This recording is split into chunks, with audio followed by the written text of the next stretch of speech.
Welcome back sa aking YouTube channel para sa mga first time mo po nanonood. Just click mo na yan dyan yung Study Manila. Anyway guys, wala nang bayad to libre lang. Tulong mo na lang din sa kapwa mo. Alright, thank you very much po. So, ang topic natin ngayon for today's reflection, mahalin natin ang ating kapwa kahit ito hindi natin ka-religion. Yan guys, yan natin pagninilayan. So, tayo bilang isang saradong katoliko, siyempre, ang paniniwala natin ay sa doktrina ng Katoliko, ng pananampalatayang Katoliko. Pero siyempre, hindi rin may tatanggi na mayroon tayong mga kapatid na ibang sekta o ibang pananampalataya. Ito yung mga iglesia ni Cristo, mga dating daan, mga born again, Jehovah's Witness, kahit sino pa, marami. Ang huling tala dyan, alam ko, nasa 4,000 ang lahat ng religion na nakarehistro sa ating mundo ngayon. So, meron kasi isang eksena dito na ang kanyang apostol, itong ating Panginoong Yesus, may nakita siya guys, na may isang tao, di ba, na nagpapalayas ng demonyo sa pangalan ng ating Panginoong Yesus. Di ba, yung madalas nating marinig, lumayas ka, demonyo, sa pangalan ni Jesus. Siguro ganun. Nung napadaan itong isang apostol, nakita niya yun. Narinig niya, ginagamit ang pangalan ng ating Panginoon Jesus at sinita niya. Kaya nga sabi sa Lucas, chapter 11, verse 23, ito ang sagot ng ating Panginoon Jesus. Ang hindi panig sa atin ay laban sa akin, at ang nagkakalat ng hindi tumutulong sa aking mag-ipon. So yun guys, napakalinaw, di ba? Basta hindi labag sa Panginoong Yesus ay wag dapat pagbawalan. Dahil yan ang simbolo, di ba, ng ating Panginoong Yesus na para sa lahat ng tao mamahalin niya, di ba? At minahal niya kasama tayo lahat diyan. Ano man ang yung sekta, di ba? O kung ano man ang yung paniniwala, basta nagkakaisa tayo sa Panginoong Yesus Kristo. Pero wag lang yung talaga mga anti-Kristo talaga. So, yun nga guys, dahil nga ang Diyos ay pag-ibig natin Panginoong Yesus, at ang ating amang nasa langit ay binubuhos niya, di ba? Ang ulan sa masasama at sa mabubuti, di ba? Ganun din ang araw, pinasisikat niya sa masama at sa mabuti.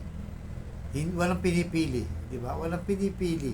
Hindi naman po pwedeng, ako mabait lang, sa akin lang ang araw, kayo puro kayo gabi. Hindi naman ganun, di ba? So lahat, ibig sabihin yung grasya ng Diyos ay para sa lahat ng tao.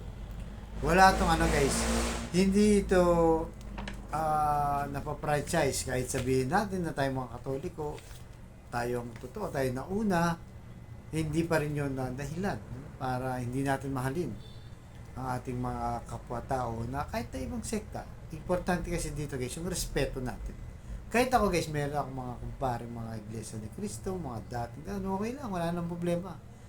As long as yung respeto, di ba, yung pagmamahal nandyan, yun ang sumisimbolo sa ating Panginoong Yesus, yung kabaitan at kapayapaan dito sa mundo.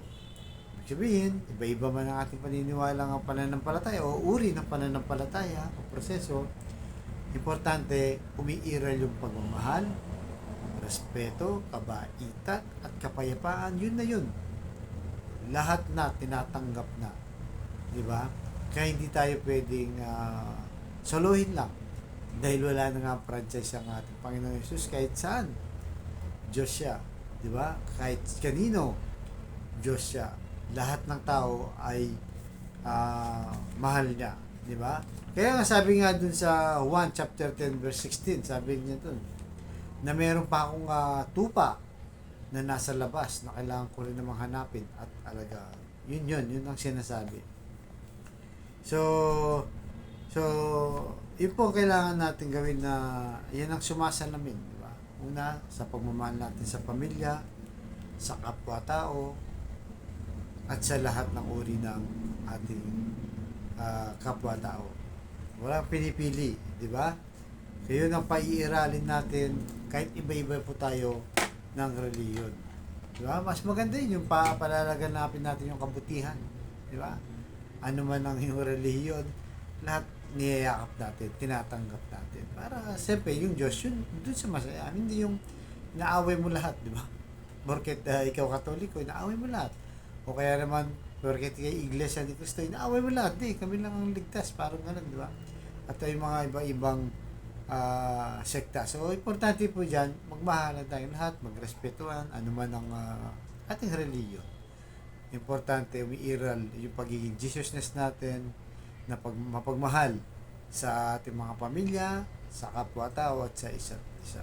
Kaya sa kapatid natin ngayon nanonood sa aking vlog na matindi ang problema sa karamdaman, sa pamilya, at sa pinansyal.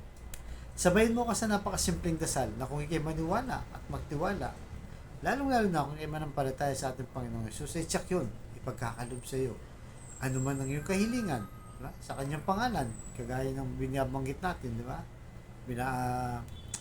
Nagpapagaling sila sa pangalan ng ating Panginoon Yesus, asahan mo ay yung makakamit, di ba? Sa tamang panahon. So tayo manalangin. Lord, i-bless niyo po ang kapatid namin ngayon nanonood sa aking vlog na malubha na po ang karamdaman.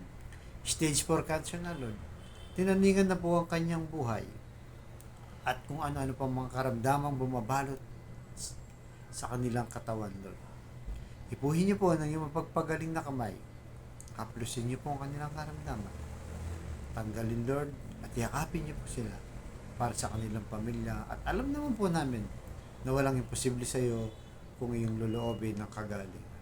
Ganon din po sa pamilyang nagkakasira, nagkawatak-watak dahil sa hindi pagkakaunawaan. Ipuhin niyo po ang kanilang mga puso, maging mapagpatawad, mapagkumbaba, at kalimutan kung ano man ang kanilang naging kasalanan. At pagbigis-bigisin niyo po. Ganoon din po, Lord, sa financial na kailangan po namin lahat, lalo na yung kapatid namin walang-wala. Ultimong pambili ng 1 kilo lang ng bigas, ng ulam, pambawon sa mga bata, pambili ng gamot, Lord. Iniisip pa, may nahanap pa kung saan nila mahahanap ang kanilang kalutasan. Tulungan niyo po ang aming hanap buhay. Bless niyo po para sa aming pamilya. Patawarin niyo po kami sa aming mga kahinahan at kasalanan. Ang lahat ng tiniling namin sa matamis na pangalan natin Panginoon Jesus. Amen and amen. To God all be the glory. Sa ngalan ng Ama, Diyos Espiritu Santo. Thank you very much po.